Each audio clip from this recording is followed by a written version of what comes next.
You're watching QTV this morning, and I am Jenna Basonko. Balde Maru Darana. maa ngi wax affaire sikit Mr. Mbodj mu ne ak man xam nga bàcc nga wax bàcc seen. But anyway ñu ngi nuyu ñu ñoo seetaan ba pare ñu ngi leen di dalal si programme bi ba pare di leen jaajëfal ne morning show yi bari nañ waaye ngeen choose this morning from 9 ba 10:30 ngeen ànd ak ñun ñu am different discussions African Proverb Bank fi newspaper review ak guest yuñ fi war a am so hopefully ñu ngi leen di ñaanal yéen ñëpp ngeen am a successful week ngeen gunge ñu def ko together ñu jox leen information yi balaa semaine bi di jeex waaw balaa semaine bi di jeex balaa semaine bi di jeex ngeen gunge ñu ba alxamis ñu jeexal affaire si waaw ndaxte lum saf ku ko mocca ko xam du noonu waaye boobu daf ko jaroo you got a nice phone so what is yow sa phone bi nice na de waaw suma phone bi nag lan la am ma defa dara ñetti bët la am na loo bëgg a wax de yaa ngi xuus nanka yaa ngi xuus di dem pro yaa ngi xuus it's a nice phone ñu ne patron yi rek ñoo dee téye phone yi ñetti bët you understand waaye man tam suma bos ñetti bët la de déedéet waaye ñetti bët yi bokkuñ déedéet ñetti bët yi ñu ñetti bët yi bokkuñ ñetti bët yi bokkuñ déedéet waaye ñetti bët xanaa bët du bët non ñetti bët bii dafa am da nga bëgg ne bii dafa extraordinary nu mu dee xoolee duñ benn daal tey maa yow bu ñu waroon a ubbi ñu zoom suma zoom bàyyi gën a suma zoom dafa garaaw yàlla dogal loolu man dama dee jël establishment shot ak lii Mr. Mbodj yow ñaata bët nga amee moom benn bët la amee suñ paree fii ñu dem test ko ñu test ko man damaa taxaw fu sori zoom mu ne benn bët la amee Mr. Mbodj benn bët la amee one time benn bët cyclo benn bët waaw that song one time benn bët so good morning we are back again on another edition of QTV this morning. We hope it will be a fruitful week. I mean, so energetic. You know, we're starting fresh. Sometimes just throw away all your problems and you get in the dance and, you know, enjoy yourself, Mr. Mbodj. Throw away your problems, manage them. Yeah, you manage them. You manage your problems. You don't throw them away. How can you throw them away? They wouldn't even go. Well, Hamgaman, when I'm talking, I talk in parables. I mean, I talk not directly, but indirectly. So you need an IQ of it to be able to comprehend what I'm saying. How are you? Alhamdulillah. Nice. And you, well, I don't need to ask you. You're okay, as I can see. Yeah. How was your weekend? How was your weekend? No, well, this time, on Sunday, I was just sleeping the whole day. I don't know what happened to me on Sunday. You rested? Oh, big time. I slept for God. Nice. Yeah, I couldn't wait to wake up this morning, actually. Yeah, for me, over the weekend, I went to my first Jola wedding. You know, my husband is Jola. Yeah. So I went to my first Jola wedding, just, you know, and it made me like experience a completely different culture. Okay. Because I was raised in a like Wolof kind society of setting. Yes. So that was my first time attending an actual Jola wedding where the bride actually did the Jola tradition. And the Bukarabu. They brought, there's this band, what is the name? Batiyai, wow. They brought that there. You know, it was, nice. Yeah. So I was like, you know, absolutely. just experiencing a completely so it means different you are rocking thing. it in the Jola way. MashaAllah. Not necessarily, but I just attended, you know, that was your as own I tray. should. So it was like discovering a whole completely different culture, a completely different way of doing things. And culture is a beautiful thing. Yeah, it's you know, beautiful. culture is a beautiful thing. That's beautiful. It's good to go and explore and see how other people do their thing. Yeah. You know, sometimes the experience to go and learn what other people do. I mean, to be able to gather that experience. I mean, I think Jolas, they have a very beautiful culture. Yeah, I do say this all the time. Yeah. I said the only people left with pure culture now, it's the Jola people, the Fulani and the Mandinka. These three tribes. Wow, yo lutanga wax lolu. They hold on to their culture. Linga wax. When you talk about the Mandinka tribe, they are known to do the Jambadong, you know, which is a very rich traditional display. When you talk about the Jola, they tell you, okay, the Bukarabu dance, you understand, which is also a very rich traditional display. When you talk about the Fulani, the Nyamakala fire dance, you understand, which is very rich. Wow, so I don't know of the Olof. Then you're in the same sabar? Wow, why Olof sabar hana so say duñ def sabar. Ah kañ way sabar bi du dé nek ben rhythm bi. Wow, why man comme waxuma ne ñoñu amuñ culture de. or same culture, they are not rich. Why man yila rate as the richest?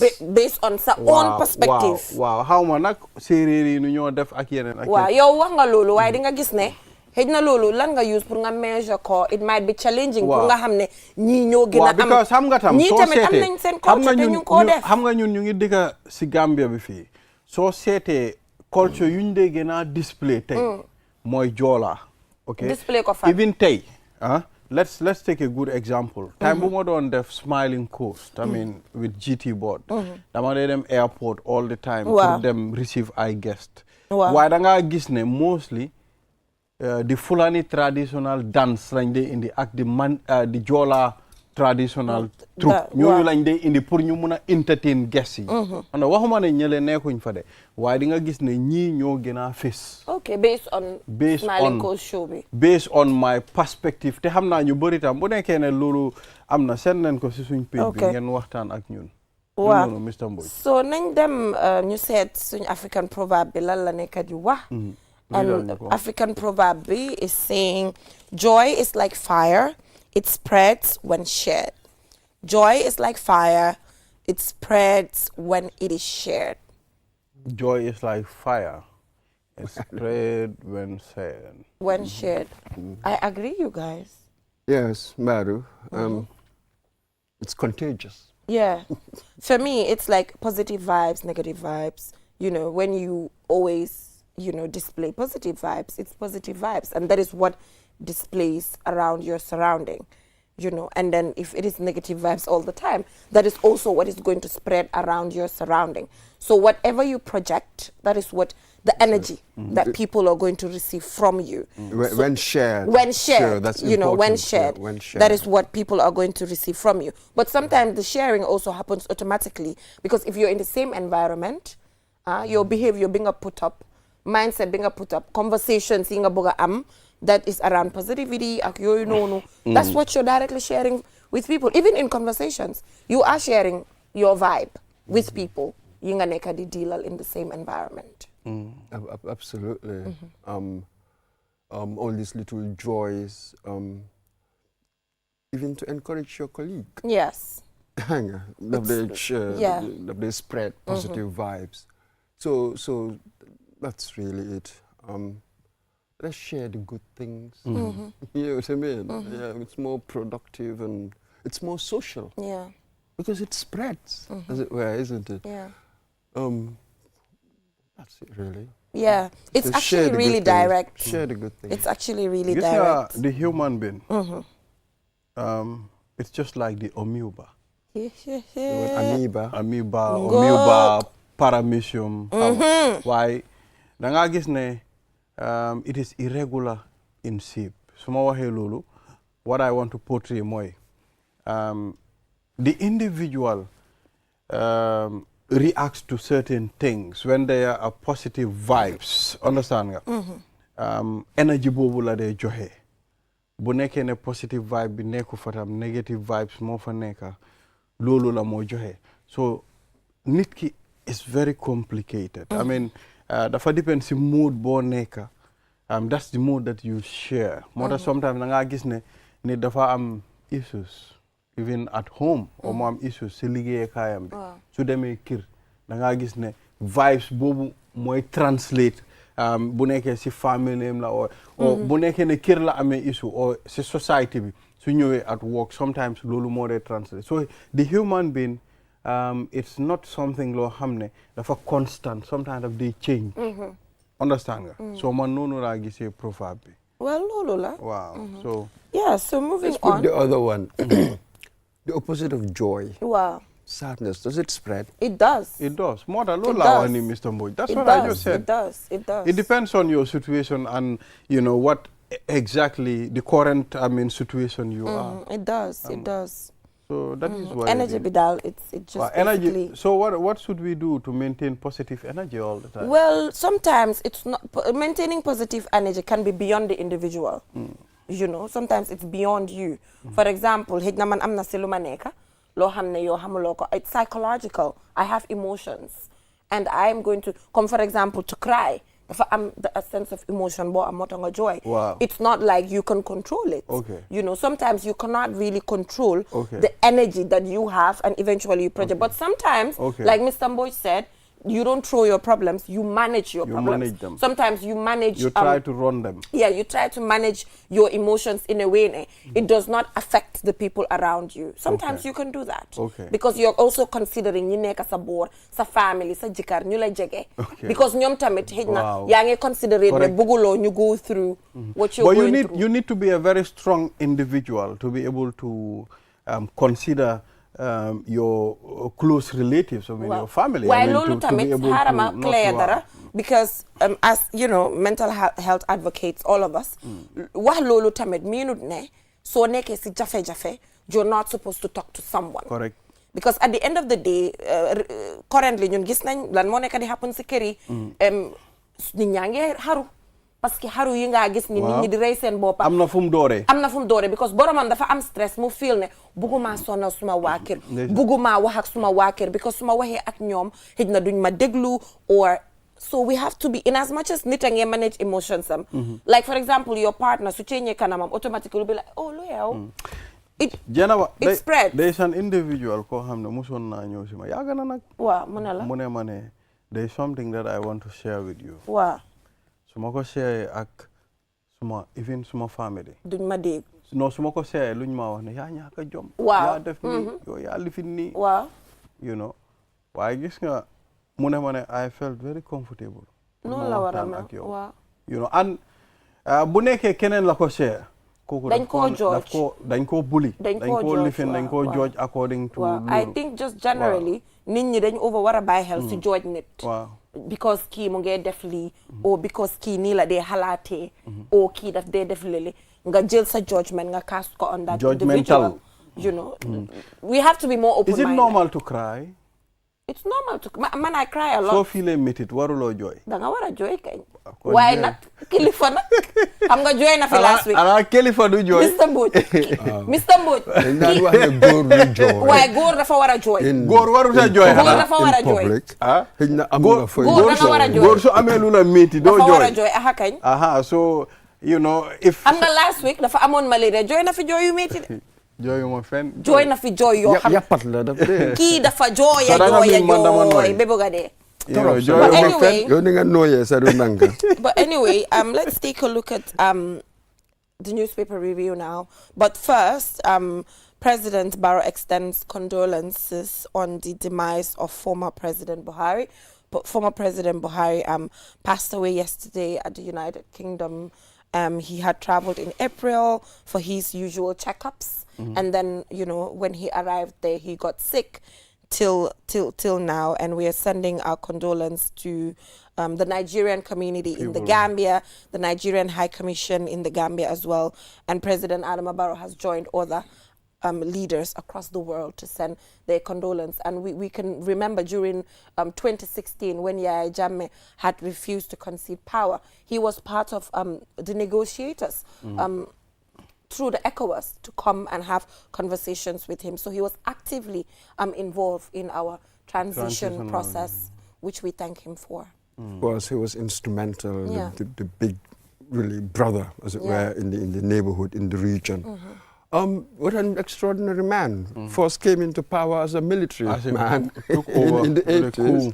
Yes, and then afterwards came back in through the democratic process. And he tried to change things, but Nigeria is really very, very, very difficult place to run. So it will be interesting to see how Nigerians would assess his legacy. It's easier for us being here, making judgments, not for us that sort of thing. We have a certain perspective that we appreciate the fact that he was instrumental in 2016, and that's it, and his history as well. Very interesting. Absolutely. So Jenna, we move on. Yeah, we move on. We take a look at the point. Sure, please. Yeah. So do you have them? Oh, I thought there's a story that you wanted us to take a look at there. Yeah, let me but a lot has happened over the weekend. The Ministry of Lands and Regional Government had their Mansakunda town hall meeting.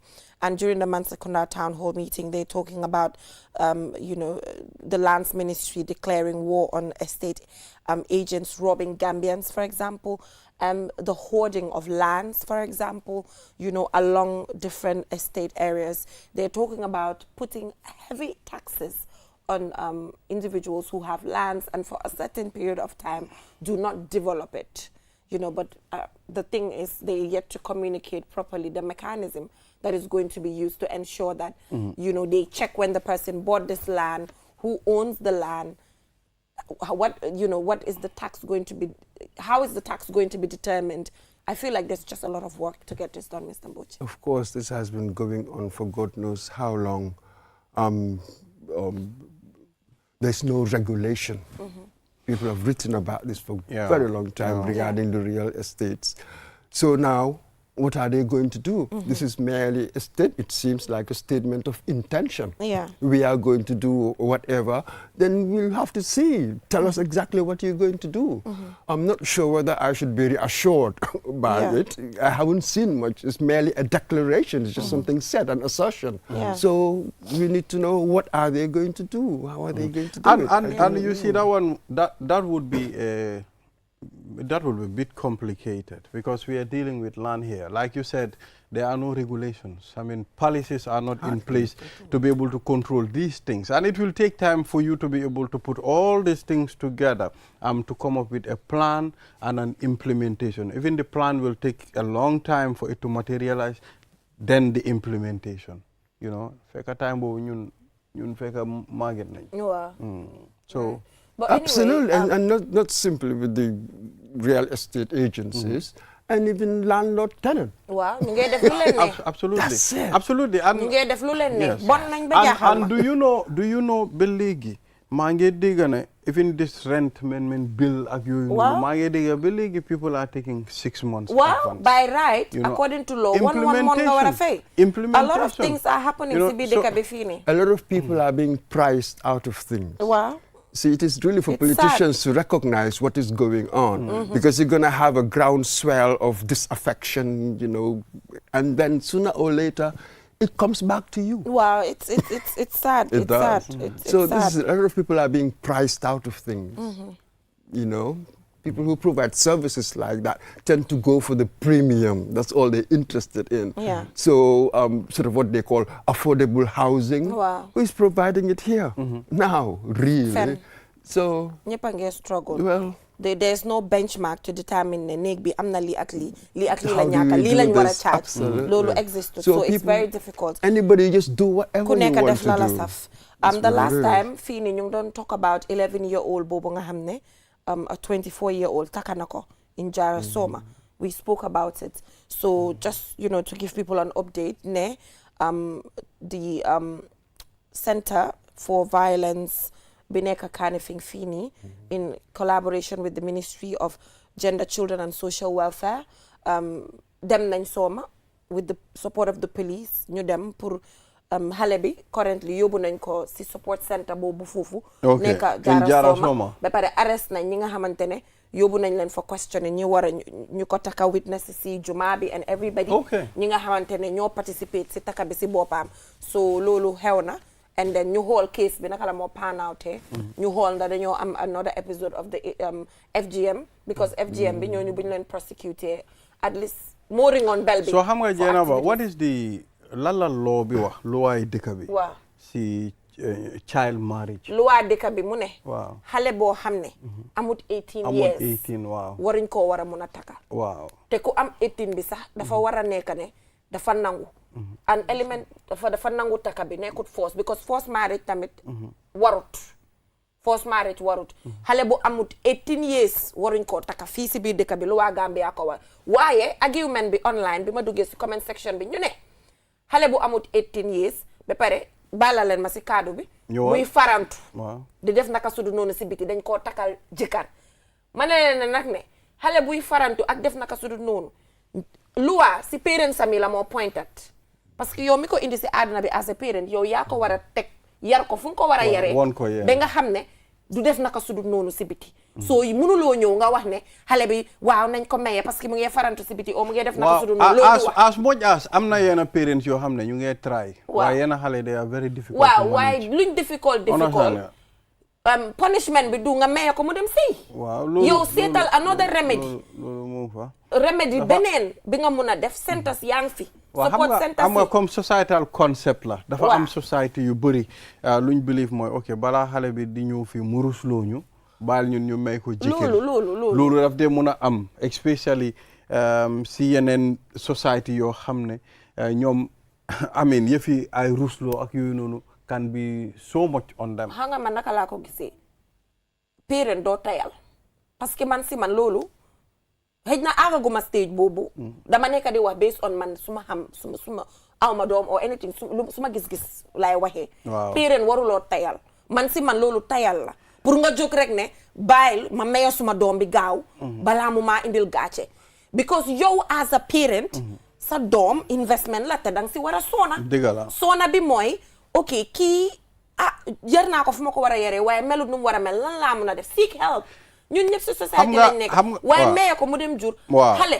gis nga xale bu tuuti xale du jur xale xam nga xale bu jur xale lan la dee def xale boobu xale bu mu jur noonu dafaa jurati beneen xale muy continuer suñ société bi xale yi du jur xale yi du jur xale société bi yaa xale mu jur xale da ngeen a yarante yow ak sa doom warul nag waaw so léegi xam nga comme man foog naa ne fine am na parents yoo xam ne probably dañoo tayal they don't care comme seen doom yi fuñ nekk duñ ko mun a check waaye am na ñoo xam ne they are trying waaye am na yenn xale comme nu ma la ko waxee they are difficult to manage loolu dëgg la jeena ba sa doom sax mun nga koo contrôle def lu nekk waaw yow nga ñëw liggéey rek moom mu def lu mu bugga understand nga so loolu nekkut ne comme yow parent bi da nga tayal am na yow parents yoo xam ne they are definitely very responsible and they are taking their stand as far as their kids are concerned. I do not understand where your argument is leading. Wow. Granted all of that. So therefore it's okay so you say when you get 11 No, I didn't say that. It's not okay. Comme okay because munuma ko manage rek or manage naa ko waaye bugut ñu manage ko naa ko maye I didn't say that. Mr. Balde. You know waaye lu ma laa woon mooy am na yenn xale yoo xam ne they are very difficult to manage. loolu du wax kenn du juddoo dara su ñëwee ci jikko yëpp da nga ko learn here. There's an element. Yes, xam nga kenn du juddoo dara xam nga this genes environment discussion they are like coin boo xam ne head and tails. Can you separate the two? Xam nga so most of nit really environment bay ko def xam nga lu ma mean sakatuma the social aspects you are socialized into a certain culture segment bi nga wax of course am na segment bu mel noonu ne doom bi lii na gaaw sëyi balaa ABC di xew waaye tamit bu jene ba bi absolutely plenty loo xam ne suma doom la lu mun di demee dinaa deyoo ba lii xale da nga dee ak moom de am na ñoo xam ne dañ dee seeya doom am na ñoo xam ne faale wuñ waaw waaye gis nañ fi parents am na gis nga dafa am yenn xale yoo xam ne jarul sax yar bu bëri sax waaw xam nga sometimes comme daf dee nekkatam si family setup bi as well but if you are not lucky to be from a family setup boo xam ne ñooñu dañ am a pattern of yar boo xam ne ku nekk daf ko war a ñëw toppa ba pare understand nga loolu dafa unfortunate trop Mr. Mbodj ba pare another thing is Mr. Mbodj that's life generally mënuloo just recently maa ngi gis benn jigéen online mu ngi doon wax ne man mun naa am doom every year the reason why for example laa la nekk di jox she was just giving an example because nit ñi dañ ko doon bully ne moom daf dee nekk di nef doomam yi so mu ne leen ne man I can have a child every year every 2 years parce que afford naa ko xale yi they will have proper parental care because I can look after them they will have schooling properly and all of that so sometimes loolu tamit is a contributory factor the amount of children that you have because yow benn nit nga you should be responsible for all of them giving them the required attention as a parent at the end of the day is also necessary sometimes dañ dee wane waa family planning bi nga xam ne lii health moo ko wax it's not right but Islam so there's an element ci Islam of family planning suñ diine bi soo laajee imam ja dina la ko wax suñ diine bi sax xam nga what is more important is the health of the individual jigéen moo tax even our religion mu nañu ne lépp loo xam ne dafa yaaxa sa wérgu yaram waaw loolu ñun xaraamal nañ ko exactly understand nga loolu islam wone na ko so da ngaa gis ay family planning ak yooyu sax loolu islam moo ko njëkka wone you need to xam nga spacing it's important spacing dafa important isa waxut la ne nga ñëw di jur de teg non understand nga waaye comme society tam nu mu dee try pour harba nit ñi ok yow ñaata doom nga am naa 5 la yow lu tax nga am 5 doom yaa ngi am loolu tam nekkul lu rafet man loolu supportuma loolu society dañ dee def loolu bu baax man lan mooy suma argument 5 doom yooyu yàlla su la for example 5 doom yooyu yàlla su la wërsëgee na you can give them good education waaw damaa wax suma xalaat lay wax binduñ ko fen man suma xalaat mooy 5 doom yooyu yàlla su la wërsëgalee nga mun leen a jox good education good housing time to play which is the right of a child right to play nga mun koo jox child bi nutritional meals nga mun koo jox child bi feesalal kër waaw loolu la soo ko munut soo ku ko am Mr Mbodj boo ko munut because boo ko munut si xale bi waaw yow seetal nooy def dëgg la non xam nga tam easy interesting ne patterns yi gis dañ study di educated ñi dee am baxa rarely nga gis leen doom yi bari waaw ñetti doom waaw ñi nga xam ne amuñ much education at the bottom ñoo ñoo dee bari doom waaw because yow xam nga ne waaw loolu dëgg la waaye loolu guys seen choice la because yow no this is it that's their choice yaa ngi am career perhaps ñu nga am doom no yaa ngi am career am na liggéey booy def doom xam nga how much of your time la day jël soo bëggee combine the two moo tax in the west careerist women duñ dee bari xale dafa am aaxa because of lu mel xam nga lan moo ma dee naxari so just depend waaw léegi xam nga lan moo ma dee naxari Mr Mbodj waaw xale dafa am aaxa dafa am aaxa du si luwaa rek de non sa digganteeg sa doom xale dafa am aaxa waaye ndax aaxa yii nii parce que yow ni nga ko nekk di juree sometimes dañ dee def jur naa xale bi wasin naa ngente nañ that's it xale bi juddu na foyi na that's it man Gambia loolu xam nga Jeenaba okay now let's go back to suñ religion ba léegi comme am nga religion moom boo ko fi dugalee wax non ba ëllëg sax non nekkul comme dama laa woon rek waaw gis nga ba ëllëg sax ñu ne even ëllëg sa doom sa njaboot dañ laa laajte naka nga leen yoree thank you understand nga so ba léegi ñu ngi laa woon ne ku nekka you are responsible for your family sa doom yi suñ baaxee yow la sa doom yi bu nekkee ne you know sa warugal daal da nga ko war a def understand waaye gis nga tam ku jur waaw mu mun koo take care na jur be waaye lan mooy mun bi mooy yi ma la wax ni education school book nutrition all these things understand nga these are very important needs to be ticked waaw definitely waaye tam gis nga comme society bi nekkut suñ society bi tam nekk na society boo xam ne ñun nekkut ne dañ am yooyu waaw moo tax nag understand nga soo compter ñu am bu nekkee dafa nekk maybe 70-30 probably loolu la population bi di nekk 70% yëpp ñu ngi live under that level boo xam ne nekkut ñu wealthy 30% bi ñoo nekk ñoo xam ne bu nekkee àgg na 30% sax ñu am so ñii nii dañoo survive di adjust waaw so yow xam nga ne da ngaa survive di adjust nga indi 10 nit ñooñu seen aaxa naka ngaa joxe seen aaxa ak yelleef waaw soo gisee borom indi ko amuñ luñ lekka 10 xale da nga dof for exemple laa la nekk am na fii yaa ngi dem ay kër yi nga xamante ne selta bi benn néeg ñaari néeg hygiene gut pour nga jël benn néeg dugal fa jóori xale te yow leer na la ne amuloo nañ you know it's waaw xam nga ku nekk neexut a wax waaye moom dafa garaaw comme nu ma la ko waxee sa ay doom daal danga am aaxa yow yaa leen war a take care dafa am aaxa understand nga yow yaa leen war a toppatoo yaa leen war a defaral waaye tam ku am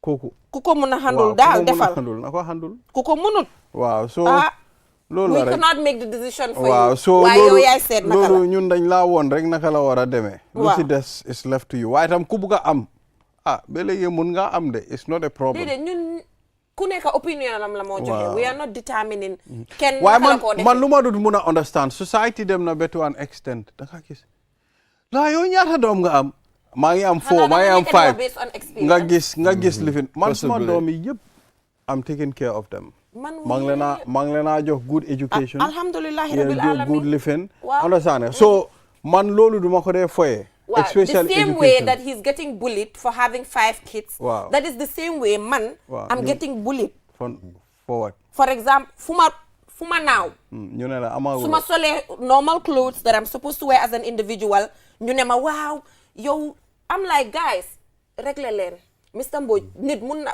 waxuma let's separate man suma mbir sax si equation bi tey nga gis ku sëy yàlla wasagul ko pour mu am doom nañ bàyyi xel comments suñ dee meeg si jigéen bu sëy ees non mais ma dañ ko over war a bàyyi xel kañ ngeen am doom nu waa tem nga gis jigéen bu sëy ees ngeen groupe dem naan ko yow kañ ngaa am doom xamuloo na kooku ngay try mënta am xamuloo na kooku dafa decide ne bëgg koo am léegi kooku moom yaramam li ko neex society bi dafa métti xam nga dañ am different categories of people am na ñoo xam ne ñooñu noonu ndee xalaat balaa ñoo ba pare nañ understand ne jigéen boo fi gis moom yaramam lu waa may na ko yaramam moo ko moom yow as a individual waruloo koo déterminal kañ la moo am doom kañ la moo wasin space yu war a nekk si doomam yi xamuloo ndax mënut a jur disagree naa de xamuloo ndax dafa feebar moomuloo sa yaram xamuloo ndax borom dafa feebar mënut a am doom sa yaram yow ak sa jëkkër yi na ko moom seen yaram yi yaa leen ko moom I'm just giving you an example su nekkee da ngaa decide whether da nga am doom ndax doo am doom da ngeen koo waxtaan da nga koo waxtaan yéen ak seen xam nga la laa bëgg waaw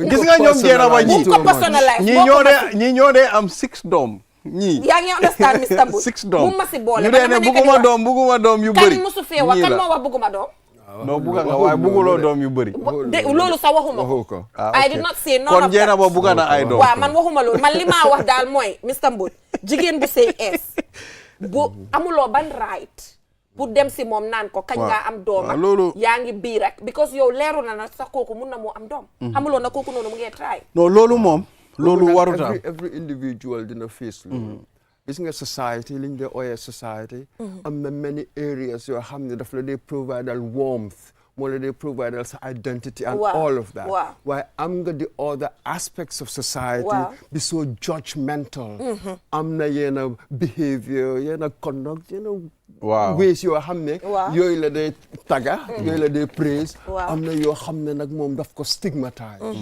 This is quite interesting. So when you find yourself ti loo xam ne daf ko stigmatize yow parel ñëppay wax ci yow so in the end lanay sa téere sa téere mooy nga conscientious nga def li nga def di xool yàlla rek kese nit ñi lu leen neex ñu joojee la waaye yow defal li nga def society moo strong man for example man giving you an example of me am ma right pour lekka sax we are in kaba season jigéen bu fi sëy ees nga lekk kaba you're done ñu ne la yaa ngi lekk kaba loolu miin you're done soo lekkee kaba da nga bii yaa ngi lekk guru sup yaa ngi lekk guru amatuloo right pour lekk parce que da nga sëy ees ay waay dëkk bi génn leen si li ngeen nekk waaye arrêté leen non xam nga naka la nag this aspects moom foo jaar nga gis ko fii yàgg na society moo mel noonu so how do you deal with it ignore fine soo demee xam nga soo demee tam be borom mu jël time balaa moo am loolu yëpp is another problem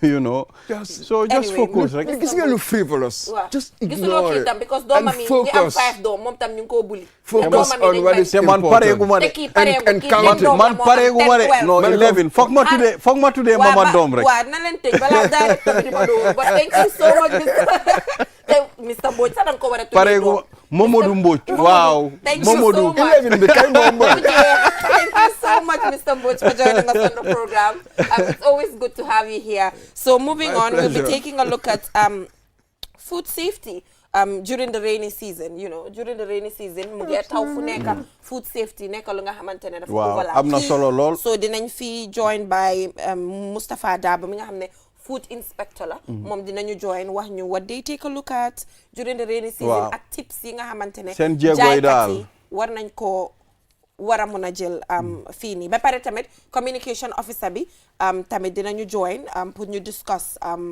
food safety ñoom tam how they are communicating it which is very important. We'll be right back, don't go anywhere. Q Money and Orange Money has just made money transfer easier. Now you can send money from Gambia to Senegal directly from your Q Money wallet. So what are you waiting for? Get your Q Money account now and start sending money to your friends and families through Orange Money in Senegal now. For more information, call our customer care on 133. Q Money, Sunu Kalpe. Terms and conditions apply.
your banking the smart way with the new Aji Bank mobile app.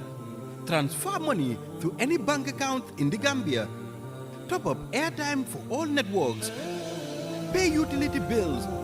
Check your account balance and view mini statements. Request for ATM cards. Request for checkbooks and more in a single touch. So, do your banking in a smart way. Do your banking now with Aji Bank mobile app. Every time is banking time. Aji Bank, your investment partner.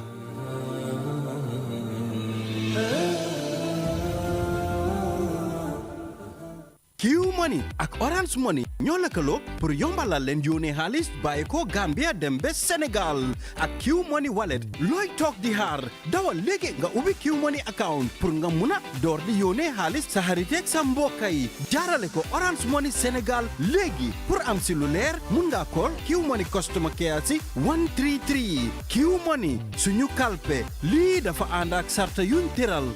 Q Money e Orange Money joni weɓini nuldugol mbuuɗi mi yetoma joni hiɗa wawi nuldude mbuuɗi iwra ko Gambia ɗo yaha Sénégal e Q Money wallet ma on eyyi ko honno wonɗa e fadde mi yetoma udduto Q Money account ma on joni fuɗɗoɗa nuldude mbuuɗi e teriɓe ma rewa ɗon ka Orange Money nder Sénégal fi heɓugol hen ko laaɓi hiɗa wawi noddude Q Money customer care e 133 Q Money suñu kalpe ɗum no yaadi e sartaji.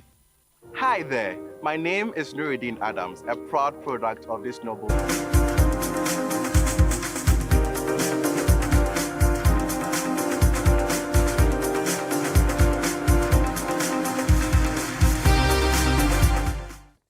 Welcome back from that short break. If you're just tuning in, you're watching QTV this morning, and I am Jennifer Sonko. So, Balde, yes. Comme ko waxe won rek legi fum nekk ni dañu shift suñ attention si food safety because suñ yaay suñ auntie suñ papa yi ñu ngi jaay on the highway, and then su tawé di nga gis na insects everything that they wanna use lolu as a breeding space, everything. So ñu bëggona you know ñëw am waxtaan fii nii bu nga xamantene dañ mëna jot tips food inspector si ba pare tam nit ñi food inspector mu ngi fi ak communication officer food safety bi bu ñu waxtaan ak nit ñi jox leen tips naka lañ war a handle seen environment during this process. So Moustapha Dabo mu ngi fi moom mi nga xam ne food inspector la foofu moom tamit si food safety communication officer bi tamit Umi Awa Ba mu ngi fi mi nga xamante ne moom mooy communicate ak public bi dimbale nit ñi ñu get information bi about food safety fii si Gambia. So to start with inspector bi ñu ngi laa dalal si programme bi Moustapha soo ñu bëggoon a xam rek balaa rainy season bi doon start ndax amoon ngeen ay advocacy because xam nga Gambia dañ faral dara su taxawee ba pare waaw si lañ dee génn ñu yëngu time yëngu te fekka already taw bi commencé na. So prior to taw bi da ngeen amoon any specific sensitization bu ngeen defoon ak vendors yi su ko defee you know there's early warning ñu prepare ahead of rainy season bi balaa moo start ndax def ngeen loolu. Okay, thank you very much. First of all dina leen gërëm. waaw di leen sant pour suñu teew fii. waaw. So my voice is bad. No, it's okay. So, but so listeners will hear me. Yes, it's fine. So, comme affaire yi nga doon wax. waaw. pour lu demee ni sensitization bi. Formally, it's on the pipeline. Because even I remember last week. waaw. or the other about I was having similar communication. waaw. That you know, ñu mën a def ay slots. waaw. yoo xam ne ñu mën a def short videos. ñu mën a ñoo xamante ne dañ mën a dimbale askan yi. pour naka la ñoo demee ak na ngeen dañu mën a aar seen bopp. demee ni lekka yoo xamante ne ñoom la ñoo lekke. so why is in the plans. waaye xam nga li nga wax is like you are very right it's not yet done. waaw loolu nag daf ñu sonal de. waaw. dañoo act when it's already there. So di nga gis na fi mu nekk nii rainy season bi start. waaw na xew luy xew.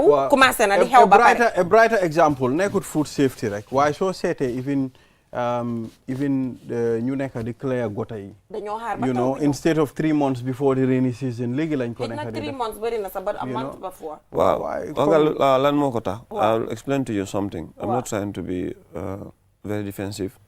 waaye xam nga liggéey food safety bi is too complex. Okay, so suñ communication department bi they are also trying waaye comme nit la ñoo xamante ne bariwuñ ñoom ñaar la fa nekk. Okay, awa ak keneen. Understand nga so ñoom tam kii mu ngi woon liif. awa mu ngi woon liif. so waaw ma ngi laa wax leneen rek. so you have a working activity plan for the year. Understand nga so lu demee noonu maybe Awa will explain. waaw waaye Mr. Dabo fii département boo dem Gambia. I know it's a problem. ñaari communication officer fa nekk. waaw d'accord naa si département boo dem da ngaa am a communication officer. am a deputy communication officer. so doo ma mun a wax ne because ñoom ñaar rek a nekk si communication unit bi moo tax mënuñoo liggéey loolu man loolu mënuma ko. non waa commune man loolu mënuma d'accord si loolu. waaw. understand it fu mu bëgg a waxee exactly. Wow. Just because maa ngi woon on leave meanut ne the work was on hold. Okay, exactly. The work was still progressing. Wow. Comme ni mu ko waxee. Wow. Maybe li nga nekk di laajte the exact thing answer boobu nga mooy yes startoon nañ di def sensitization about the raining season ak naka lañ war a handle lekk ak yooyu noonu.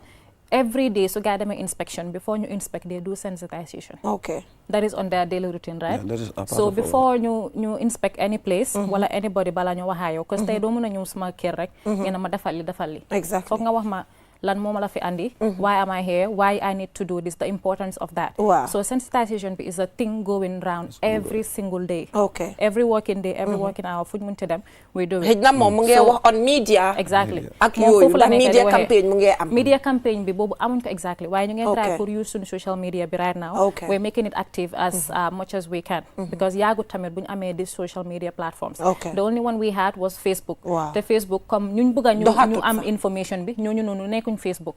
So what we're trying to do now as a department moo nekk pour try ñu am unit xawma ñu am way boo xamante ne suñ information bi dina aaga su ñuñ bëgg a ñu aaga te du nekk through social media kese loolu moo tax daily inspection bi every day su gaa demee balaa ñoo def anything si jaaykat yi si restaurant si hotels wherever we go balaa ñoo def anything dañ la ree taaj ñu amaa yow benn 10-15 minutes of sensitization wax la ne lii ak lii ak lii su ko defee nga mun a xam lan moo nekk suñ liggéey so that going around about the raining season stuff loolu yaaga nañ di ko def even balaa ma faa dem sax gaa yaaga nañ di ko def because every day suñ ñëwee comme tey suñ laa wax ne baleel sa kër duñ la wax ne nawet bu ko bale it's like when we are telling you handle food with proper hygiene it's not just for a day it's something that goes a long way. xam nga lu tax ma laaj ko loolu mooy handling bi time rainy season ak su taw du benn xam nga tey the sensitization tips yi nga jox nit time yi taw ak time bu mu tawut du benn because soo gisee yéen ngeen ñëw is because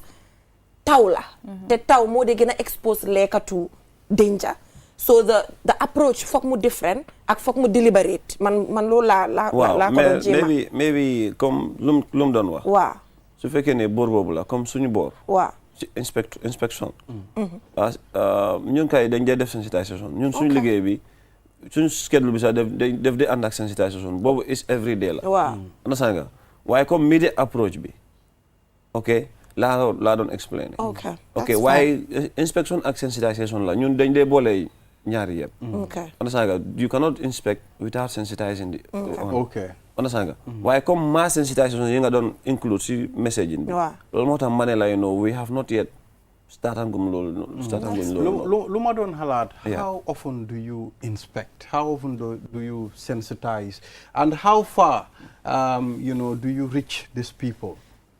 So exactly this is one platform one medium that ba nga xamante ne mën nañoo àgga si nit yu bari so platform comme lu mu doon wax Facebook TikTok Instagram ak yooyu noonu they are medium that we use understand nga why for our part as inspectors understand nga you can meet a person during at the time of inspection understand nga why après tamit for the inspection also you know, then I'm a plan of activities. You want to do this in English? Exactly. I'm not comfortable with that. You're not very comfortable. Let's do this. Yeah, we can do it in English. Yes, let's do this in English. Maybe she can listen in Wolof. I think that would be more comfortable. Exactly. Understand? Because it's like I have a barrier in that. Yeah. I'm trying. I don't want to, you know. No, but then okay. it's the reality is. What was your question again? How often do you do this inspection? Yes, inspection is routine. You know, we have different types of inspection. Right. We have the interim, we have the spot check, and we have routine. Understand? Routine be every day. Interim be, then suspect area be, you just know fee, then check you vamp in. Okay. You them inspect without even notifying you. Okay. Yeah, but recently I've not been seeing food safety. Yes. Wow. Allow me to personally, Lolo is. I don't know why that is. Yes, that's the truth. Seeing us as Some time, Bobo, you know, there was a time being a hamantene. There was just you know, a lot of then they am send mass lifting being which we used to get. You get regulate. Wow. Why you don't see, it's a bit low. I don't feel them. Wow. You see, this is why last time we invited media personnel for a training. Okay. And that training was basically dealing with the approach, the shift in the approach of food inspection. Okay. More from the traditional food inspection to risk-based inspection. Okay. Understand? Okay. We've trained media personnel on that. Okay. So the traditional inspection and the risk-based inspection, now we look at the risk. You understand? Based on the risk is what inspection go through. All right. That's understand? So if you have not gone through all these things, maybe you will think that we are not even in the field. But even as I'm talking to you right now, there is a team moving on. Okay. Even me from here, I'll join my team to go on inspections. So, but approaches differ. Okay, then you change strategy. Understand? The first approach, the traditional approach, you understand, it was not that effective. Okay. Oh, so what was the world now is shifting from the traditional approach to a risk-based. So what was the traditional approach? The and traditional what is the approach risk-based approach? For example, you know, the traditional approach usually, it does not have, it is more of reactive method. Okay. So you never see Serekunda market. Wow. Food safety, you def noise, you attack, you arrest, understand? Wow. We do everything. You are nobu. Understand? Wow. You are nobu. Okay, that makes sense. You don't teach them how to do it. Wow.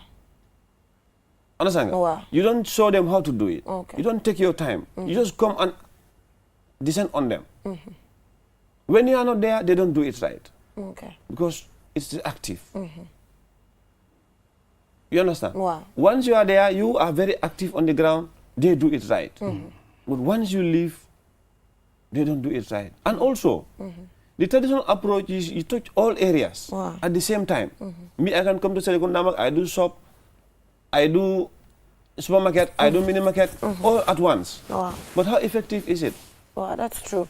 Understand? Wow. Why we look, for example, at this time of the year, what is more at a high risk that we should focus on? Okay. So man, I have a question. Allow me to finish this thing just to descend. So this is the method that we are applying. The risk-based approach, it looks at the specific risk, whether the risk is low, whether the risk is medium, or whether the risk is very high. Okay. So based on the high risk and the low risk, if you are able to know all these things, we will know where to target. Okay. Exactly, because the food safety is a challenge generally, and we cannot handle it all together at once. Why food safety? Man, say for food safety, Mom, it's been 3 years. You know, I've been following up on food safety because mom, food safety. How much I'm forgetting sister by because my mom, we don't get along because I just feel like there's a lot of gap. When it comes to gap is too wide. The last time they came. Because the thing is, I feel like the gap. What are you people doing about that expired junction at Serekunda? Wow, legi bala bobu nga to the answer bobu. Why am question? Because there was a 3 years ago dama dee bëgg a follow up xool fuñ toolu because 3 years ago about 2-3 years da ngeen defoon seen press release bi wane ne newspapers duñ ko usati pour raab lekka génne press waaw génne fi press release bu am jom yëgal ñu ko ñu xam ko so I feel like as journalists ñun ñoo war a mën a follow up because when press release bu mu génne taacul nañ food safety everything was done waaye ba tey mënuñoo am a clear road map bi nga xamante ne moom la food safety nekk di use pour yëfi newspaper bi because newspaper bi sa for example soo ko jëlee nga raab ko mbuuru bi nga tawte loxo téye na ko obviously dafa transfer si lekka bi balaa loolu sax mayonnaise bi sax exactly so fan ngeen si toolu because the last time food safety buñ fi ñëwee waxoon nañ ne ñu ngi jël steps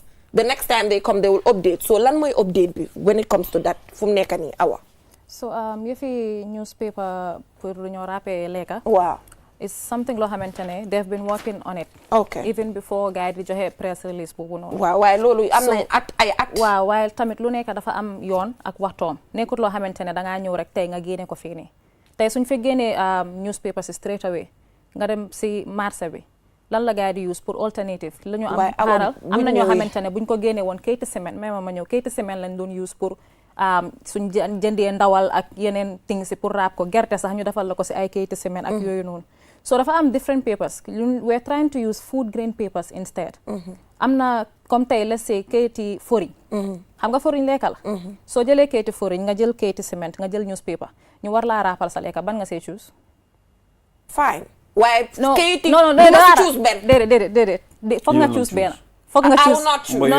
okay yow léegi dama la xam nga danga ma la teg question léegi danga ma la teg question te léegi même ma ñëw si boobu noonu xam nga ok yaa nga danga dee xuloo ak jigéen mu fi dañoo moo nekk suñu risk communications officer bi waaye man xam naa li nga wax ni léegi li nga wax ni this is exactly li nga maa wax ni soo demee nga delluwaat si clip bi from when they came here all the times they've came yow li nga maa wax ni the exact same wordings loolu la that's what they continue saying and there's no solution we're trying to take out something and bring a better thing to replace with. Okay. So for that, in that case, duñ jël anything rek ñu indi ko ci biir market bi wala ñu ñoo jox ko nit ñi. Fokk ñu jël sun time tamit ñu indi loo xamante ne dafa baax. Waaye man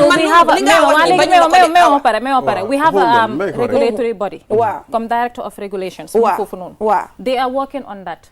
Understand? Wow. We're trying to jaree pour ñu export sax. We're trying to do that. Waaye balaa ñoo dem ci biti di ko lijanti dañ ko bëgg a amee suñ dika because tey suñ demee ñu indi papers yooyu noonu ci biti paper bag sii nii yu ndee def ci expensive supermarket sii nii am na place yoo xamante ne soo demee they give you paper bags right ñan ñoo la ko dee jox is the expensive ones ñooñu fan lañ ko dee jëlee outside fan fii nii nga ma mën a wax ne ñii ñu ngi produce ñu ngi manufacture paper bags sii nii in Gambia loolu yëpp dispute ma ko waa léegi xaaral rek xam nga tey ku nekk dafa am foo bëgg a aaga te doo jug rek nga tub foog nga jël sa step one step at a time so that thing su fekkente ne it has been even 10 years ago sax and then still amuy solution no jéena ba okay wait so la no loolu noonu du wax danga ma la teg question so solution bi laa laa déedéet waaye dama la explain li ma wax ni it's not even about you yow li ma wax loolu la ma 10 other people from food safety wax I am from the Etienne ñëw na fi wax ma the same thing Moustapha excuse me xam nga tey su fekkente ne da ngeen ñu fi oo pour ñu wax ngeen laajte ñu question da ngeen ñoo may time ñun tam ñu explain loolu dëgg la even though time dam and everything waaye da ngeen ñoo may comme soo leen ñoo dog tamit waaye bii foog ñu hold leen accountable no I'm not denying that bu ngeen ñu hold accountable because suñu liggéey la te duma si daw benn responsibility because foofu laa jógee tey nekk naa fa woo wala nekk naa fa ëllëg woo I am still from there so tey su fekkente ne man lu ma fa fekka mu ngee def improvement I have the right to say it right that's true so am na place yoo xamante ne yaa ngi faa dem still ñu ngi use ay kayiti semaine soo demee si up country si ñu ngi use yoo xamante ne moo gën a garaaw loolu moo tax we have office nationwide Gambia ba mu daj Katong ba Koyra ñu ngi am office right now as we're talking every region seen officers ñu ngi si field bi xam nga you said something loo ko laajte moo nekk loo di feel ne food safety ñu ngi like before xam nga too much making noise ngay def so much noise te fekk nekk loo di liggéey bu correct make good sense ñun right now luñ nekk di liggéey before nekkuñ ko woon di liggéey te fu mu nekk ni we're making less noise and more progress that's great foofu lañ nekk da ngaa gis ne comme ni mu ko waxee nii when you tell people I am doing this suñ la gisee sa kanam they do it right waaye ñun we just descend on you doo dee xam ne sax kii inspector la comme man tey su ma mun naa dem si benn bitik wala si benn supermarket waaye jënda lu di seet sa hygiene naka nga nekk di handle lekkay ak yooyu noonu you will never know waaye tey su ma solee suma uniform wala ma ñëw card wala high food safety di nga try pour def everything so that newspaper ak lu ñoo rappel of food and everything loolu noonu we're working on it nekkutoo xamante ne dañoo ñëw tey rek ñu indil leen just anything because tey suñu fi indee waat leneen loo xamante ne moo gën a garaaw newspaper bi ñun ñooy amaat that problem ba pare luy dugga si biir nit dafa war a seela soo seela boobu noonu moo tax su jaree pour ñu jël more time pour seet because newspaper bi comme ni ko kii waxee high risk bu nit ñi di wax noonu it's not ne nekku fa waaye risk dafa am risk communication officer bi su fi ñëwoon na la gën a mën a explain lu si nekk boobu sax is what I'm trying to talk about. It's like newspapers that are imported usually that many people are using here. You know, yes, there is risk. But the risk is minimal. Is acceptable compared to when we ban it completely, what people are going to use. Take for example, bro. So, like, allow me to come. It's for the public. It's for the public. Wow. Allow me to put this thing right. Yes, I not deny the fact that you know there should be a solution. Wow. There should be an end to this. Wow. But if there is no substitute, and you ban it, you are even putting the community at more higher risk.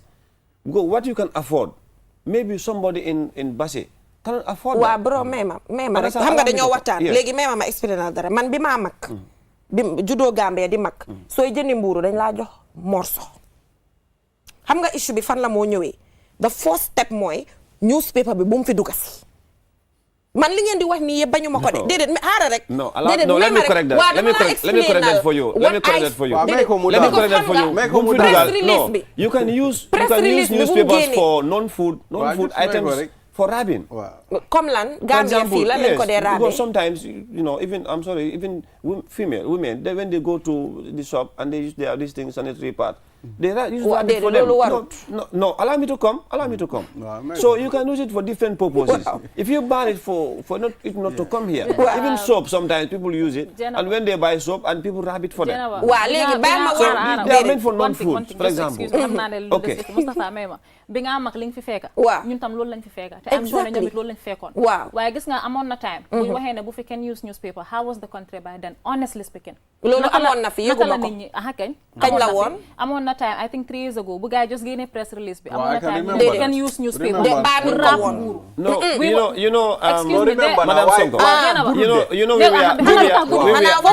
foofu laa bëgg a ñëw xam nga you will not know because people don't comply you will not know suñu waxee ne ok newspaper bi nii ban nañ ko food safety ñu ne ban nañ ko nii ak nii because ñun we are backed by the law xam nga ñun ñoo nekk the only authority boo xamante ne tey when it comes to food and regulations of food and feed loolu noonu ñun ñoo si am kaddu waaye gis nga loolu buñ ko baanee woon kuy dem ñu ne la jëlal mbuus moo nekk ak piis lay ñëw noonu piis bi xam nga loolu amoon na lan moo tax mu stop because nit yi duñ dee comply ñu nekk di seetaan di kan attest to the fact ne people don't comply dangaa gis ko la ne mbuus bi dafa cher mënuma koo jënda $10 $5 nii naa so they rather go to the shop borom shop bi noba kayit bi rappal ko si mbuuru bi and then that same individual mooy dem toogaat kiram ne food safety nekkuñ def seen liggéey te fekk food safety wax na leen ne bu leen use lii nii so ñun tamit always ñu ngi wax nit ñi ne ñu ngi joxe advice comme ni ko kii waxee we are not just working we are advising waaw xam nga affaire ci nekkul food safety rek so dama ko explain loolu laa bëgg a ñëw xam nga amoon nañ fi NEA ñu am the same conversation déedéet xaaral amoon nañ fi NEA ñu am fi the same conversation comme yéen ni ngeen fi nekkee woon ñu ne newspaper bi nit ñi dañ ko smuggle boobu róoli kan la dugasi bi man foofu laa nekk di waxee dugasi bi mooy problème bi du duga daf fi dugasi moo tax ñuy use newspaper bi naka ñuy use mbuus bi there was a time dëgga bu fi Yaya Jammeh nekkee ne mbuus amut everybody was mu ngay jël butéel di ko dem di ko root di ko lii naka la fi duggee si autorité si ñoom ñoo ko dugalante mu dugal si biir port bi smuggle bu nekk am na autorité bu si bokka ñu smuggle ko dugal ko si biir dëkk bi te bro li nga wax noonu is very dangerous ne da nga war a use paat jigéen bu jënd paat dafaa use may ma rek dafaa jël kayit pour mu raab ko loolu encourage uñ ko parce que at the end of the day right now ñu ngi ut climate smart activities lañ nekk di loolu encouraging ko waaye that is the no reality. I'm telling you you cannot ban it from coming to the when you buy your country. sanitary pads borom bitig duñ la dee jël Let me correct this. Allow me to correct this.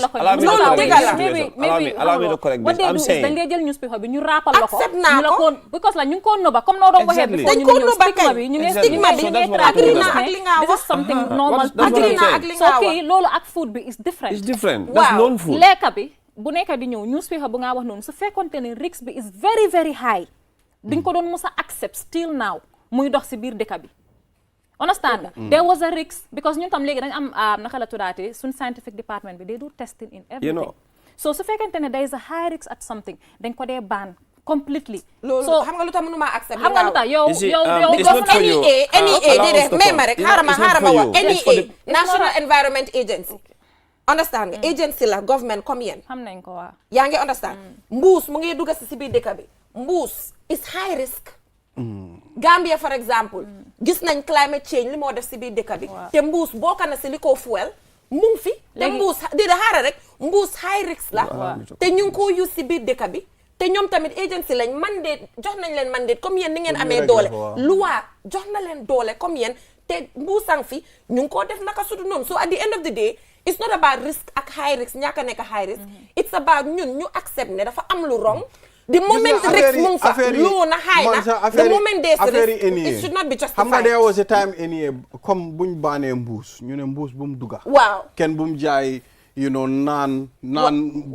lifin yooyu mbuus yooyu waaye léegi you are seeing it everywhere so man ma ne dañ war a bàyyi borom bitiki ñu start di jaay seen naan because at the end of the time mbuus te luwa may na leen pour bu mu am si biir dëkk I want to correct something here. waaw in a minute because time is up if you are saying like there should be a ban on food wrapping on these newspapers. It does not mean we can ban it entirely from coming into the country. That's completely different issue. For us as a regulatory body responsible for food, you understand? We can only control it from not being used as a food wrapping material. But for the importation for other purposes, we don't have that mandate. The ban on plastic, it has a negative impact both on the environment and the people. That's why they have to ban from for the importation. Understand? I'm talking about the food. So why for the time is up. Man waxuma ne yena responsible for importation. No, I'm not talking about why anything government is cross section. Tay suñ ne kayit waru ta fe duga. Yen food safety war ngeen a mun a collaborate at GPA. Gambia Port Authority. We are not saying it's not come into the country. What we are saying is food vendors, food sellers should not use it as a wrapping material. The ban is on that, on the food. Why food safety food safety ñun nii lañ mel ak yéen. du dara moo tax ñu mel ak yéen nii. Why because mandate bu leen government teg dafa rëy te Gambia gis nañ the effects of food poisoning li moo def nit ñi. What's your evidence? That food poison, it's a global thing. The figures are there. You can check it. That's normal. If it is global, then we manage it at our level. But when you say it's very high, then I have to ask you. It's very high. You have to substantiate it. It's a global. The figures you are there. You have to substantiate it. Okay, that is right. But the thing is, food poisoning in this country, it could be. When we ban something, we bring but where is the statistics that you are understandable? So you say you call ban. That's harmful, bro. Yeah, I know. But it's not only related to that wrapping material you're talking about. Of course not. It has other factors. That's why I was expecting, like, for example, we have to touch on diverse areas on how to mitigate. You understand? Food poisoning. On press release. Degal ñu su ñun ne li mo wara am ñun suñu rôle mooy dañ leen ko laajte because food safety dafa fekk ne buñ doon génnee press release boobu noonu ñun tamit loolu lañ bëggoon waaye ñun nit suñ gannaaw ñu fa war a taxaw pour dëggal waaw fu mu nekk nii time lii na balaa sama directeur bi dama dóor soo leen bëggee comme ñu am more discussion on this because right now yéen ak ñu teg si digga mayu leen ñu jekkali mayu leen ñu wax lu ñu dëggal mun ngeen da ngeen di ñëwaat di ngeen mën a ñëwaat waaw di ngeen mën a ñëwaat man anti bi laa bëgg ngeen indil ma because anti bi moom maa moom fàtte nga anti bi léegi lu ñoo def mooy next programme we can have a so we'll just go for a short break. Unfortunately, we'll just go for a short break. And when we come back, we'll take a look at the immigration department and the work that they're doing with migrants. We'll be right back. Hi there. My name is Nuruddin Adams, a proud product of this noble institution. Heritage Christian University is not just a learning place, but a community that transforms lives and empowers its students to become compassionate entrepreneurial leaders. My journey here has truly been life-changing, and I invite you to come experience the same. Whether your passion is into business, nursing, midwifery, psychology, communication studies, multimedia technology, information technology, or theology and ministry, Heritage has tailored these programs for both the undergraduate and graduate studies to suit your goal. If you're ever ready to take your education to the next level, then pick up an application form and join us today. At Heritage, you are never alone. As members of the community, we'll stand and work with you every step of the way. Welcome to Heritage Christian University.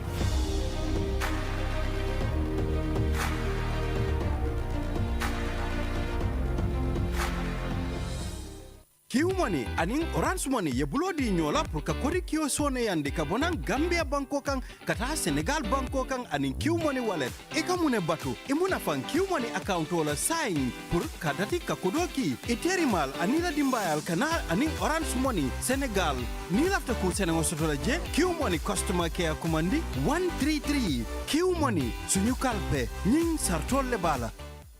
Q Money and Orange Money has just made money transfer easier. Now you can send money from Gambia to Senegal directly from your Q Money wallet. So what are you waiting for? Get your Q Money account now and start sending money to your friends and families through Orange Money in Senegal now. For more information, call our customer care on 133. Q Money, Sunu Kalpe. Terms and conditions apply.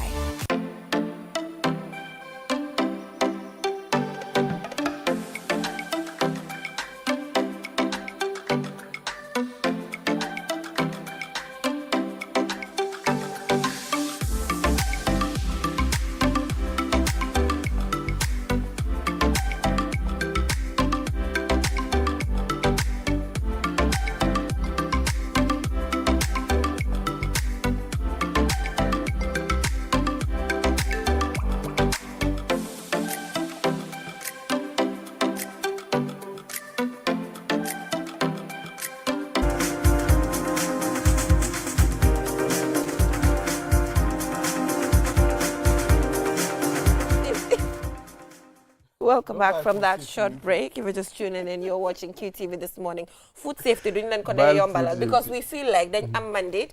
Often they would come up with things and then we cannot see progress. Wow. All we want as a media, progress bi na ñëw te dañ bëgg a dégg ñun luñ bëgg a dégg nga ñëw wax because often they say the same thing. Ibrahima yaa ngi fi am na luwaa yoo xam ne yooyu dafa yaaga ba léegi amul implementé we cannot take it easy with them, unfortunately. Xam nga foog ñu lii ko waaw. So immigration they're here and talking about this interception that has happened of an irregular migration boat in Tanje. And we're joined by the PRO of the Gambia Immigration Department just to give us an update on this interception that happened in Tanje. Welcome to the program. Geneva, thank you very much. It is indeed an honor to be back to this morning. So, yeah. So tell us the interception of migrants in Tanje. Give us an update. Thank you very much. So, just as part of our routine activities at the immigration level, I think some months ago I came here to this same platform and talked about what we have done to also mitigate irregular migration. Right. So it is the same spirit that we also continue doing. And then last week on Thursday, we had a press briefing at Tangi, where we have our migration center. Right. And then it was to brief the media with regards to our activities over the past month. So the engagements were from the 7th of June to the 10th of July. We were able to give a breakdown of what had we achieved throughout those particular days. Now, within that month, we had 8 operations in different areas. We have areas in Brikama, we had an interception there. We've also had one in Tanje, we had it in Katong, and also in Sanyang. Now, each of these operations come with different dynamics, but then they also have some things in common. That is, it is not a different thing. What we have been seeing last year is the same thing we are seeing this year too. But this year comes in a different trend. It comes at a very peak way that the number is increasing. Okay. For instance, if you just look at a 30 days period, within this 8, we have at least about 382 people that have been intercepted. In Tanje? In Tanje. Okay. In different locations. Okay. Tanji, Katong, Sanyang, and Brikama as well. Okay. But then if you put all together, we have this number. Okay. And it's just like almost 400 people in just 1 month. And now we're also expecting a number to increase from now against September, because this duration is the peak period of irregular migration in most cases. And then what is more alarming in this situation is not just about the number, but the number of women we've also seen taking over this particular risk. Because if you look at the entire number, out of 382, 61 of them are all female that took this journey. And we have 21 of them that were minors in most of these cases. So we're taking kids that have no consent to take the irregular route. They are not able to accept that they don't go in. But then their parents are the ones taking up those decisions on their behalf. We have seen pregnant women also being part of these particular activities. So it is a bit alarming that we need to find a mechanism to at least safeguard our borders. So what type of a boat, was intercepted at Tangier? So the current trend is usually we don't even find them in boats. Because what happened is most of these people going are not Gambians. From these 382 we're talking about, only 31 of them are Gambians. The rest are all non-Gambians. So when they come to the Gambia, they will have to be harbored somewhere where they can stay and get themselves gathered. Until the entire number is obtained, then now they can move into the boat. So now we're able to intercept them at the very basic level before they even go to the boat. That is, when they are staying in a particular compound, we get the intelligence, and now we go and raid those particular places. So almost all of these operations, they were in a boat. They were in a place where they have. So how were you able to establish that information that these people are ready to embark? Yes. So we have a very operational, complex activity. Yes. Because we don't just sit down and then say this is what is happening. What we do is we engage with the communities. They give us intelligence. And then now we work on the intelligence and be able to determine whether it's credible or not. Don't reveal your... Don't reveal your medals operandi. Please don't. But anyway, you said they are minors in the boat. Are they accompanied by their parents, or it's just the minor? No, most of the minors are accompanied by their parents. They accompanied minors. But then the risk there is not just because they're accompanied. It's about... But then do they have the consent? To take on the journey. We understand the reason why most of them want to go with their kids, because usually if you go with a kid in Europe, it becomes easier for you to have at least that documentation, or maybe, let's say, getting asylum from those people. But then now, how many days are you going to spend in the river, for instance? Are you able to determine whether you will reach into Spain safely or not? You can't determine that. So now, with all those risks attached to them going, it becomes too dangerous. And if you look at this current status now, in rainy season, you will be at sea while it is raining. You are not able to control the waves or any other issues. So it becomes too dangerous if they take up on these particular activities. But I think it's key that we engage with the communities, because we have been doing that at our level. But then the media also has a part to play on that. Try to help people understand what is the risk attached to this regular migration journey. So now what happens after you intercept them, you get them? What happens? What are the processes? Psychosocial support? Any kind of support? What happens? That's a very good question. So we do not work in solo. We work with stakeholders. Whenever we have interception, the first person we call, or the first group, is the Red Cross Society. When you go to Tangier during our interception operations, they're always with them. Now, it is the Red Cross job to provide them with psychosocial support and to also provide them with feeding over the days that they spent within the perimeters there. Our job there is to provide them the space and do the investigations, because we have to interview the migrants and get to understand how are they able to come together for that particular voyage. But the Red Cross have been very instrumental in most of our operations. We also engage with other stakeholders. We work with the Gambian Navy, because sometimes they intercept at sea and hand them over to us immigration.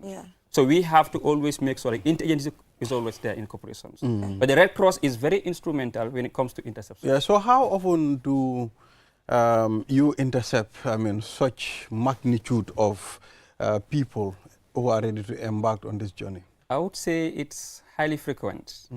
Because let's say, for instance, if you look at June, almost every week we have interceptions. And sometimes we have 3 interceptions in just 1 week. From the 9th of July, we had an interception. We also had one around the 7th of July. So it's very frequent. It's frequent because people at this point would believe that because it is raining, you don't have GID officers in the streets doing their work. And they feel like it is going to be easier for them to be able to maneuver and just take up on these activities. But even at the time when it is raining, at night we have our officers, operatives everywhere, trying to engage with the communities and be able to get intelligence. And that is what they will have to at least be able to take up on to be able to trace some of these activities. So it's very frequent, and the numbers are very alarming. You said 30-something are Gambians. 31 are Gambians. 31 are Gambians. So now, these people from other nationals, what are you going to do next? Are you deporting them back to their country? So those non-Gambians, they come in two different folds. There are those of them who are Gambian residents. They're in the Gambia, that's why they stay. Okay. And they have their documents. There's also a pool of them that will have to leave their countries and come to just for this purpose. Yeah. So now, when we intercept them, those of them with the residence permit of the Gambia, who are they stayed here before, they can continue staying. Now, those who came just to travel, they have two options. It's either you go back home voluntarily, we repatriate you, or you wish to stay and you have to then regularize your status within the Gambia here. But this is always done in connection with the high commissioners or the embassies. Okay. Because we cannot just repatriate people back to their country without engaging their foreign authorities. So we engage with those people. Those who choose to go back, we will provide them vehicles. Okay. Take them up to the border, then hand them over to Senegal, because we have only borders with Senegal. Okay. So we hand them over to Senegal. Now Senegal will now take them to where they're also supposed to be, because that is how we operate. Yeah. If somebody is from Guinea, for instance, we will take you through the border, then hand you over to Senegalese. Then they will also transport you from the border up to the Guinean borders and then allow you to go back to your country. So who's paying the cost of transportation? It's operationally from the GIDS area. Wow. It's operationally from us. So- we provide so- the fuel and everything. So now, what I want to understand is, because you talked about the fact that some people purposely come here to travel. Sure. You know, 31 out of all that is just, Gambians. Yeah. So is it because it's easier to travel through the Gambia? That is why they're coming all over here than going through the back way through their own countries? There are different reasons. Okay. But one good reason is the fact that the Gambia is just at the coastal belt. Yes. We're just at the Atlantic Ocean. Perfect And answer. most of them are going through Spain, the Canary Islands. So Yeah. from the Gambia, you can go straight to the Canary Islands. Yeah. So So it it's becomes way easier easier than if you live in Guinea and you want to move. But a second factor is the absence of a law that deters this activity. Because in Senegal, for instance, if you undertake migrant smuggling, you go to the courts, and they have very high fines for those activities. Right. Unlike the Gambia here, where if you are fined, for instance, it goes beyond $10,000. Wow. So the legal gap also is a push factor that led to some of these activities. So are But there mainly, because we are a consultations? coastal belt, it also becomes an easier part for most of them. Are there consultations? For example, recently I've seen the police, they're trying to, you know, adjust some of the laws when it comes to our traffic. Exactly. So are you also motivated by that? There are very high consultations. In 2023, we had a project with DCAF, Geneva Center for Security Governance. And part of that project was to implement an immigration act that is going to change how we operate. Because at this point, there is no law that criminalizes migrant smuggling. Yeah. So the bill was developed, and it is now in the process of being enacted. Currently, it is to be given to the cabinet, and once that is done, it goes to the parliament. If it becomes a law, then now we have that full edge power to be able to mitigate most of these practices. So efforts are made. We've also engaged with the National Assembly members at our own level to discuss the content of the bill and how can we also have it expedited. So while it becomes a policy issue and a legal issue now, we just have to wait for it to be passed. And then we can now be able to get the powers to easily activate some of these programs. Yeah, but thank you so much for that update.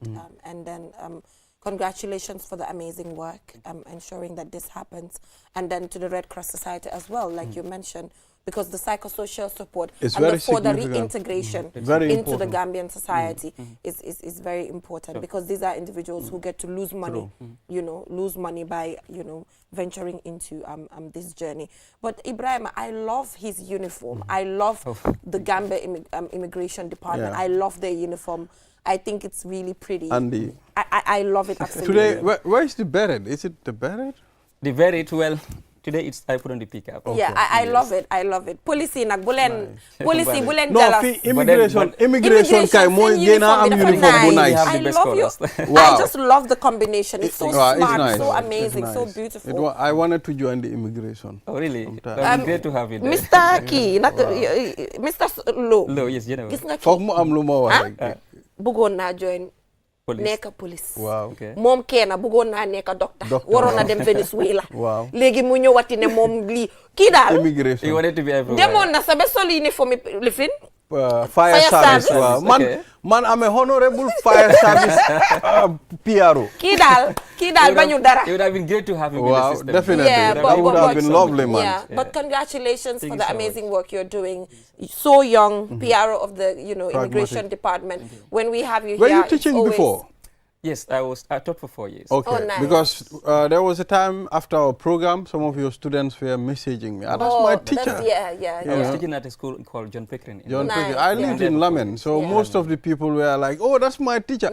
Even one of my brothers by the name Isa Balde. Oh, nice. Isa, yes. He said, "That's my teacher here." That's amazing. That's amazing. I passed by there before going. Yeah, nice. Teachers nice, are diverse. Nice, Teachers are diverse. They can do anything. They can do anything, and we must give you a thumbs up for always giving us straightforward, you know, updates. Exactly. Very easy to reach. Yeah. You know, when you want to talk to him, you know, to invite him, he's always, accessible. So what's that rank? That is a what? It's an inspector rank. So it's an inspector rank. Inspector. Okay, so it's like 3 stars or something. No, it's 2 lines. It's 2 lines. Yes, when you have 3 lines, it becomes chief inspector. Okay. The 2 stars, that is assistant superintendent. Nice. Okay, nice. Good.